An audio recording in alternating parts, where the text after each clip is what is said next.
Ngayon ho, ang simula ng filing ng Certificate of Candidacy. Kasama na natin si Chairman George Garcia ng COMELEC. Chairman, good morning. Magandang umaga po, Sir Angel, Ma'am Cheska. Magandang umaga rin po sa mga kababayan natin. Ayan, so start na ho pala. Finally! Tuloy na, attorney. Tuloy na talaga ito, Chairman? Wala na pigilan. Opo, talaga pong tuloy na tuloy na ang eleksyon sa September 14. At ngayon nga po, tama po kayo, Sir Angel, Ma'am Cheska. Filing po ng candidacy ngayong 5 hanggang 7 lamang, maiksing panahon lang, sapagkat regional election lamang naman po ito. 3 days Hanggang lang 3 days lang?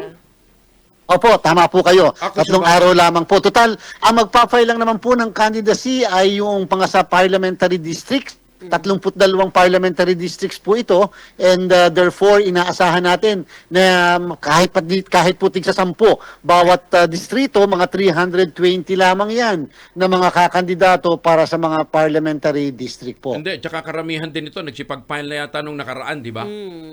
Yes po, madami pong mga nag-file na. At saka ang problem lang din siguro, Sir Angel, kung sakasakali, baka po kasi may mga naglipatan ng mga partido politikal. Dahil nagkaroon na po tayo ngayon, 16 ang partido politikal na nag-file ng accreditation sa amin. At nung pong nakaraan kasi, bago na-reset, ay 7 lamang ang na-accredit ni COMELEC.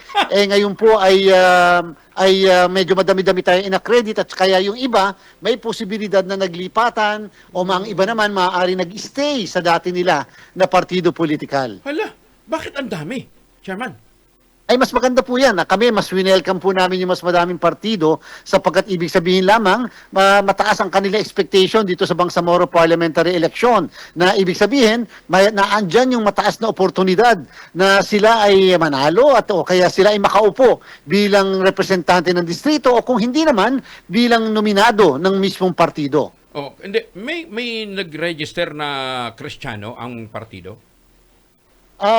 Kalimitan po kasi ang partido ay may either combination ng Christian at saka Muslim, at talaga namang madami halos ay yung mga Muslim groups natin dyan sa Bangsamoro. Although, again, hindi po nakabase ang pagpaparehistro kahit yung accreditation natin sa religious denomination o yung affiliation po nila.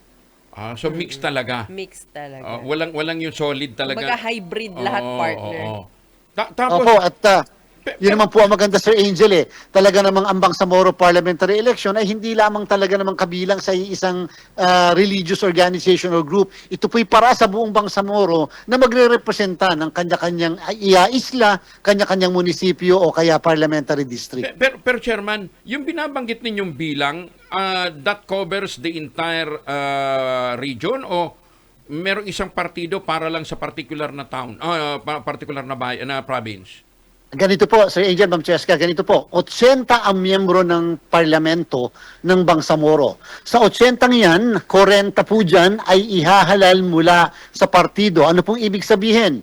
Ang ibig sabihin po, Sir Angel, halimbawa, ang partido ko nakakuha ng 2.5%. Nung dati po 4 binabaan po nila ng 2.5% ng kabuuan ng bumoto sa mismong eleksyon. Halimbawa po, ang kabuuan na bumoto ay 100,000, nakakuha ako ng more or less ay sabihin natin 25,000. Entitled na po kagad ako sa seat doon sa parlamento. Kung ako lang ang nakakuha ng seat ng 2.5%, ay sa akin po mapupunta, Sir Angel, Ma'am Cheska, ang buong 40 na naka-allocate para sa partido. Tama po. Yun naman pong 32, yan naman po ay nagre-representa sa parliamentary districts. Halimbawa, ang probinsya ng Lanao del Sur, meron siyang siyam na distrito. So yan po ang paglalaban-labanan para mga kung sa atne, parang congressmen, o kung sa mga probinsya, para mga miyembro ng sangguniang panlalawigan. At pagkatapos, may natitirang 8. Yung pong 8 naman, para sa 80, yan naman po ay ihahalal sa tinatawag na sectoral organization. May representante ang kababaihan, may representante ang kabataan, may representante yung traditional leaders na tinatawag, o yung mga cultural minorities, o yung mga settlers. So yan sila po, maghahalal din sila na may representante ang bawat. Kaya po ang isang botante doon ay boboto ng 3. ng 6 para doon sa sectoral organizations. 6 po. Pero isang balota lang ay ibibigay sa kanila. Iba nga ito. Ibang-iba ito dun sa traditional na botohan natin. Oo. Pero Kasi, parang may kahalintulad. Halimbawa, parang may mga party list din sila, partner, di oo, ba? hindi, sectoral nga. Yung sectoral. Sectoral. Pero sa sectoral, automatic 6 ang iboboto nila?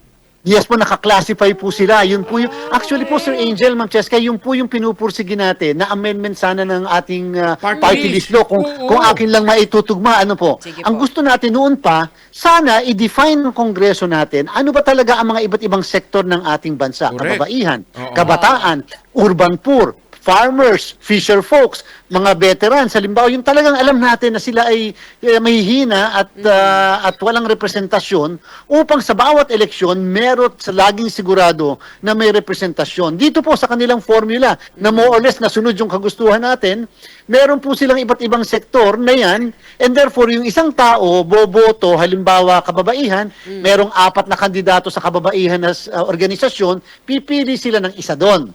Halimbawa, doon naman po sa kabataan, pipili rin sila ng isa doon. At kung sino ang manalo na number 1 doon sa bawat sektor, yun po yung ipoproklama ni COMELEC. Mas maganda yan. Kasi well-represented Oo. lahat at saka nakakategorize na partner Hindi- lahat ng marginal sectors Oo, matutukoy mo kaagad yung marginalized sector. Tsaka hindi na ito magiging partisan. At saka hindi ka na manghuhula. Ano bang tinatakbo Oo. nitong kandidato ito, Uy, nitong san- grupong ito? Tama po kayo. At saka ang kagandahan, sa bawat isang pagkakataon, laging may representasyon ang sektor na yan. Halimbawa po, ngayon sa Kongreso, with all due respect, ano po, siyempre, hahanapin natin, Sir Angel, meron bang representasyon ang veteran sector?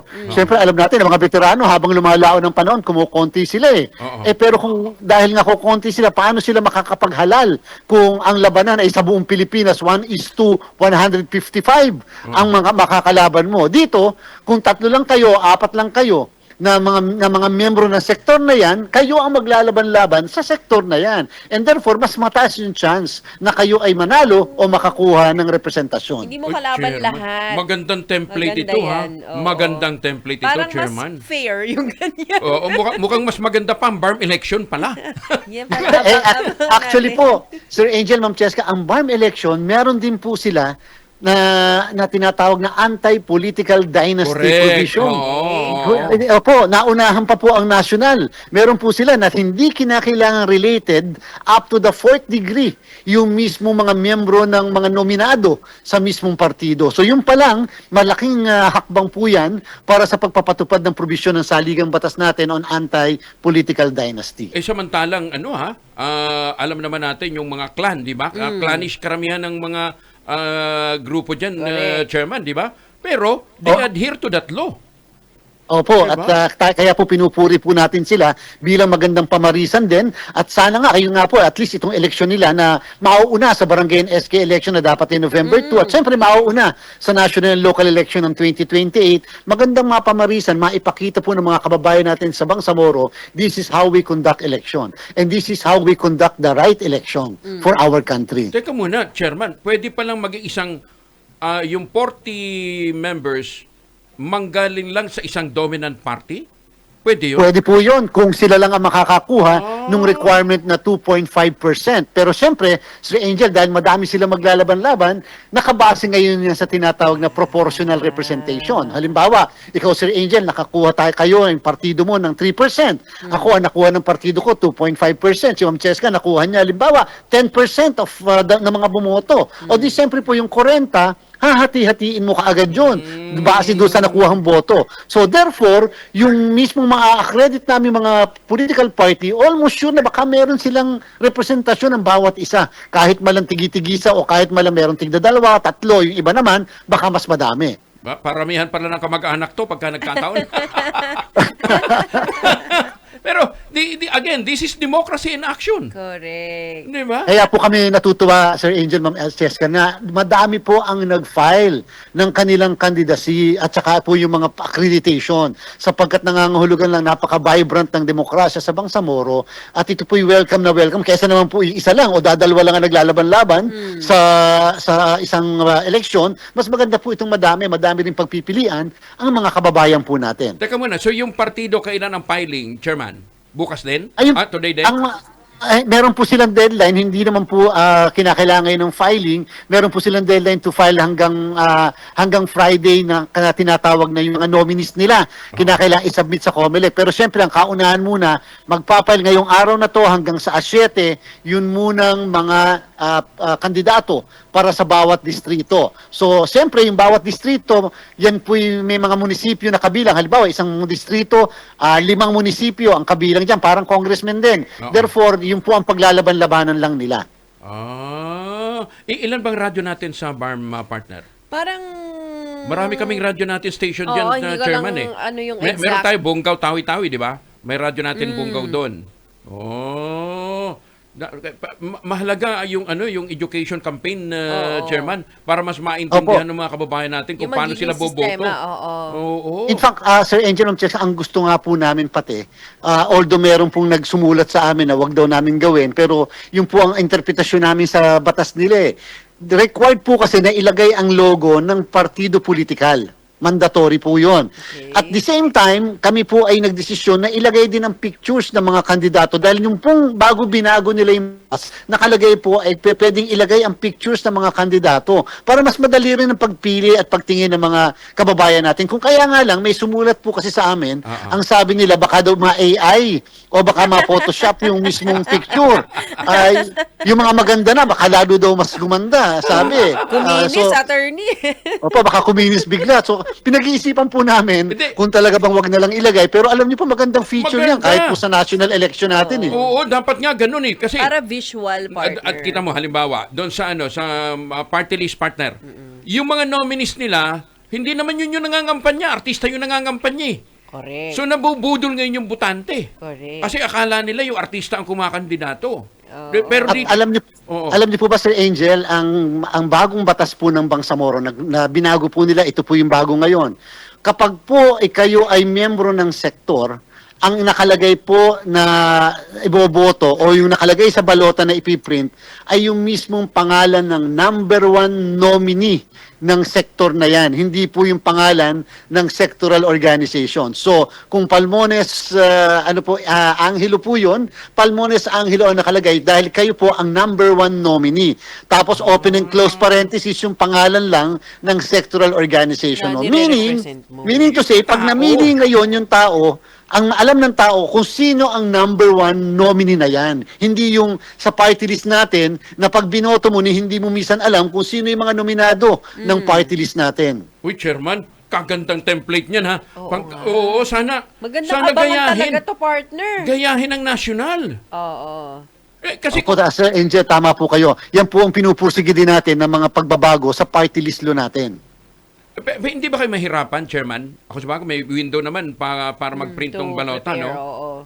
Opo, ang putante po sa buong Bangsamoro ay 2.3 million. Kaya po namin ma-imprenta yan in a matter of 2 weeks, i-verify. Tapos susubukan yan po kasi ang botohan po sa Bangsamoro ay automated election. At sabi nga po ng batas, kung ano po yung ginamit nating makina, sistema, equipment, ay yun din po ang gagamitin sa Bangsamoro parliamentary election. Para madali na mag-adjust, no? Yes po. Pag ipinatupad yung mga reformang yan nationally, mas madali na makapag-adjust kasi na-practice na. Uy, exciting.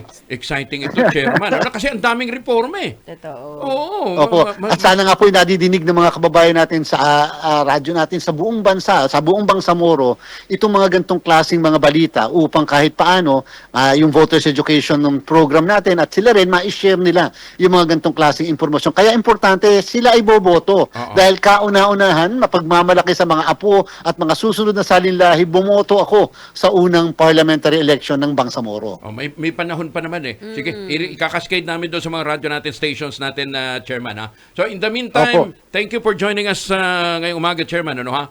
Pero exciting ito, ha? Oo. Kailan mag-uumpisa ang gunban? Ay ang gunban po natin magsisimula mga bandang August August dahil yan pa. din po yung simula ng ating election period. Ay announce po natin yan properly. Pero later on po, yung lahat ng nag-file ng candidacy mula ngayong 5 hanggang 7, ilalagay po namin sa website yung kanilang mga certificates of candidacy para nakikilala ng mga kababayan natin. Siyempre may mga tatanggalin kami mga information para hindi naman ma-violate yung data privacy. Pwede naming i-upload sa radyo natin website.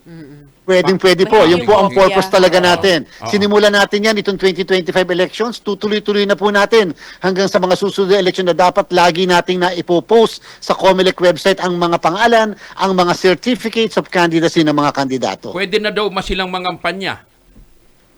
Yung pong pangampanya, hindi pa po. Kasi kinakailangan, pero ganito po, para maliwanag, doon sa mga nakakapakinig, natatakbo.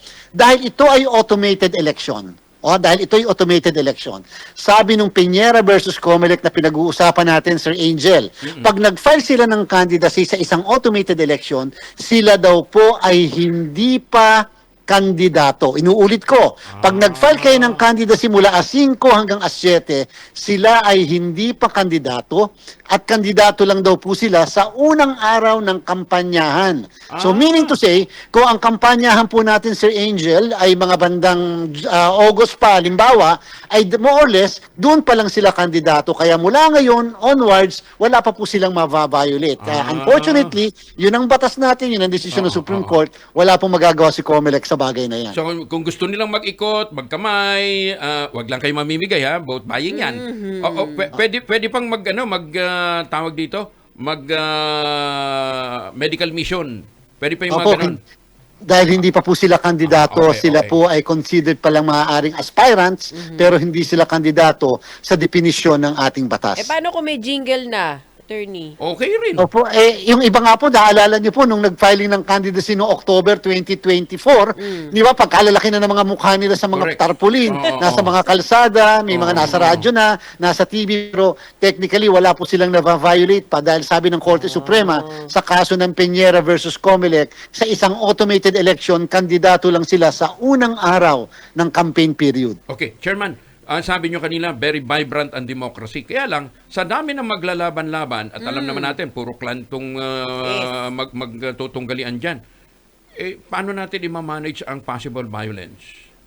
Alam niyo po, natutuwa tayo dahil ganito magpapiling ng candidate. So far, so good. Wala po tayong na-encounter na maaaring election-related violence. Noong isang linggo, nagpa-meeting na po tayo sa PNP, AFP, at Philippine Coast Guard at iba pang ahensya ng pamahalaan kasama NBI at NICA upang maplano na natin, mailatag natin ang security preparation, yung pag-mobilize ng mga pwersa natin. At again, doon sa mga nag-iisip na mag-create ng mga problema dyan, sana magdalawang isip sila. Dahil the COMELEC will never hesitate to enforce and apply the full force of the law. Lalo na gusto nating panatilihing maayos itong halalan na ito. Kasi bagay, ang turo naman ng Quran na partner,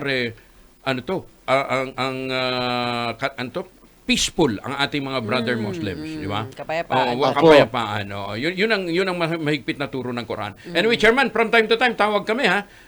Exciting ito. Marami palang magagandang developments dyan. At sana nga, pagka ito'y nagtagumpay, gayahin naman ng ating national politicians. Ipasa din ng Kongreso, ipasa din ng Senado, Sana yung buong mga bansa. reforma na katulad ho nito. Chairman, thank you for joining us.